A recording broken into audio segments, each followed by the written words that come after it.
Hello नमस्कार दोस्तों, आप सभी का यूट्यूब चैनल पे हार्दिक स्वागत है। दोस्तों आज के वीडियो में अपन जानने वाले हैं लैब असिस्टेंट साइंस की संभावित कट ऑफ है वो क्या रहने वाली है। दोस्तों ये कट ऑफ का निर्धारण है वो मैंने स्टूडेंट बेस्ड सर्वे के आधार पर किया है। देखो ये वोट पोल है 2.3 के वोट, उसके अकॉर्डिंग मैंने सर्वे किया है। और दोस्तों आपकी कट ऑफ का निर्धारण करने के लिए कुछ पॉइंट्स होते हैं कि उसके ऊपर भी निर्भर करती है कि आपकी कट ऑफ है वो क्या रहने वाली है। वो पॉइंट कौन कौन से होते हैं? देखो आपका पेपर का लेवल कैसा था, पेपर में आपकी उपस्थिति कितनी रही है, नॉर्मलाइजेशन होगा या नहीं होगा, आपके पेपर में नेगेटिव मार्किंग है या नहीं है। इन सभी बिंदुओं पर भी इस वीडियो में अपन विस्तार से चर्चा करने वाले हैं। दोस्तों पूरी जानकारी के लिए वीडियो में अंत तक बने रहेगा तथा चैनल पे नए हो तो चैनल को सब्सक्राइब कर लीजिएगा ताकि जो भी नया नोटिफिकेशन होगा आपसे संबंधित वो आपको सबसे पहले मिल सकेगा। अब दोस्तों वीडियो को स्टार्ट करते हैं। सबसे पहले अपन बात करते हैं, देखो पेपर का लेवल कैसा था। आपके पेपर का लेवल था वो मॉडरेट लेवल का था और उसमें बात करें तो देखो 20% था वो ईजी, 40% था वो मीडियम लेवल का और 40% था वो कठिन स्तर का। अब यदि मध्यम स्तर की माने तो 60% वो मॉडरेट लेवल का और 40% उसके अकॉर्डिंग हार्ड स्तर का मान करके टोटल पेपर का औसत माने तो मॉडरेट लेवल का मान सकते हैं। अब कुछ अभ्यर्थी बोलेंगे कि फर्स्ट पेपर इजी था, फर्स्ट पेपर इजी था। तो दोस्तों मैं आपको बता देता हूँ फर्स्ट पेपर ज़्यादा इजी नहीं कह सकते आप। क्यों नहीं कह सकते? देखो एक तो साइकोलॉजी अभ्यर्थियों ने तैयारी की थी, फर्स्ट पेपर की तैयारी करने वाले कि फर्स्ट पेपर अपन अच्छे मार्क्स लेंगे, तो साइकोलॉजी भी उन्होंने पढ़ी है। और साइकोलॉजी के क्वेश्चन की बात करें तो सभी को पता है एक भी क्वेश्चन नहीं आया। अब बात करें करंट की, करंट में तैयारी तो की थी लेकिन इतनी तैयारी नहीं की थी किसी अभ्यर्थी ने कि 25 क्वेश्चन करंट के आ जाएंगे, उसके अकॉर्डिंग तैयारी नहीं की थी।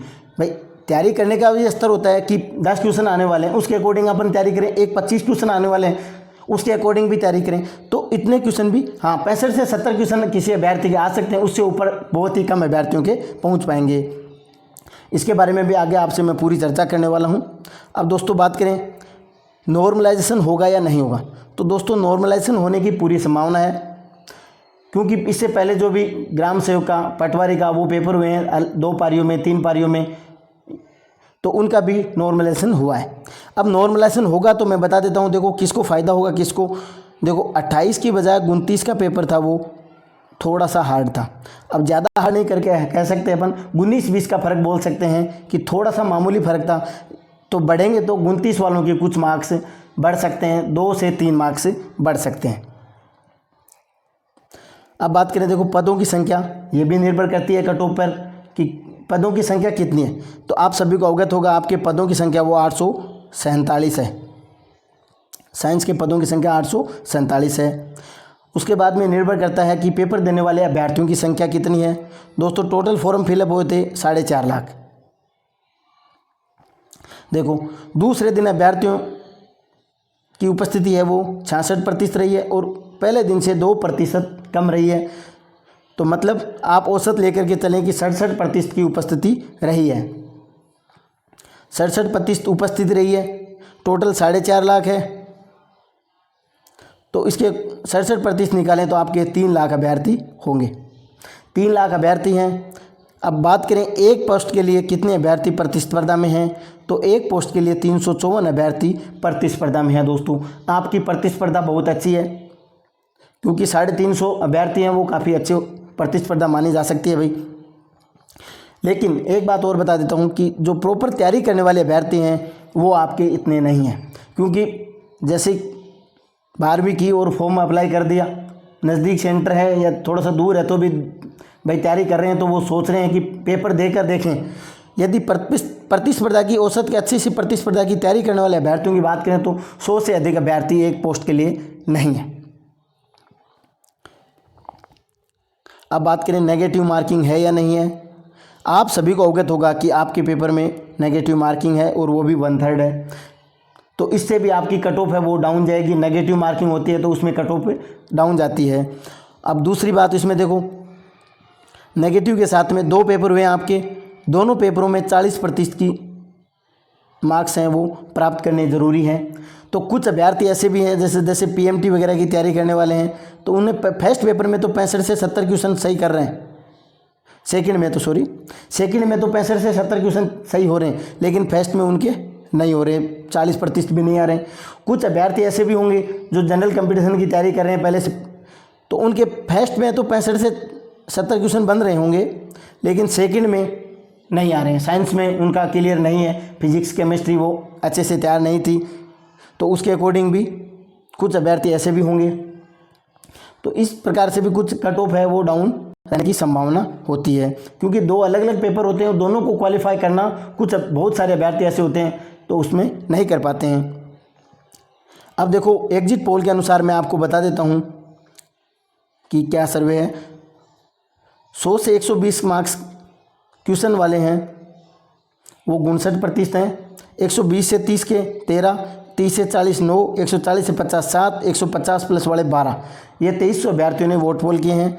तो आपकी कट ऑफ है वो निश्चित रूप से 12, 7 और 9 28% आपकी कट ऑफ का यहीं रहने वाली है निश्चित रूप से। अब दोस्तों एक बात है इसके साथ में मैं बता देता हूँ, देखो 130 से 40 वाले ये नीचे जा सकते हैं, क्योंकि जैसे एग्ज़ाम दी उस टाइम में वोट पोल किए हैं कई अभ्यर्थियों ने और आंसर की है उन्होंने मिलाए हैं, तो भी 1-2 क्वेश्चन 4 क्वेश्चन उसमें भी चेंज हो सकते हैं। तो 130 वाले हैं वो 130 से नीचे आएंगे, 40 वाले हैं वो 40 से 5-7 क्वेश्चन तो निश्चित रूप से उनके हो ही सकते हैं। सभी अभ्यर्थियों के नहीं कह रहा, लेकिन कुछ अभ्यर्थी, तो इनमें से 28 हैं तो वो 22 से 23% तक आ जाएंगे। अब उसके अकॉर्डिंग मैंने देखो ये कट ऑफ का निर्धारण किया है। जनरल की कट ऑफ की बात करें 260 से 65, तो उसके अकॉर्डिंग आपकी कट ऑफ है वो 65 से 66% के मध्य रहने वाली है। जनरल में 260 से 65 यदि आ रहे हैं तो वो अपने आप को सेफ स्कोर में मान सकता है। अब बात करें फीमेल की, 255 से 260 के मध्य है तो वो सेफ स्कोर में मान सकती है। फिर बात करें ओबीसी की, 255 से 260, ईडब्ल्यूएस की 250 से 255, एमबीसी की 240 से 245, एससी की 220 से 230, एसटी की 215 से 225। अब इनमें देखो ओबीसी में भी 5 नंबर, ईडब्ल्यूएस में भी 5 नंबर, एमबीसी में भी 5 नंबर कम करके महिला अपनी कट ऑफ सेफ स्कोर में देख सकते हैं। अब बात करें देखो एससी एसटी की, एससी एसटी में है तो एससी में 200 से 210 एसटी में, और एससी में बात करें तो 205 से 215 के मध्य है तो वो सेफ स्कोर में मान सकती है। एसटी की 200 से 210 में यदि महिला है तो वो सेफ स्कोर में मान सकती है, और एसटी की बात करें तो 205 से 215 इनकी डाउन जाती है पुरुषों की बजाय महिला की, और S general OBC EWS MBC इनमें ज़्यादा नहीं 5-7 नंबर ही डाउन जाती है। तो उसके अकॉर्डिंग आप देख सकते हैं।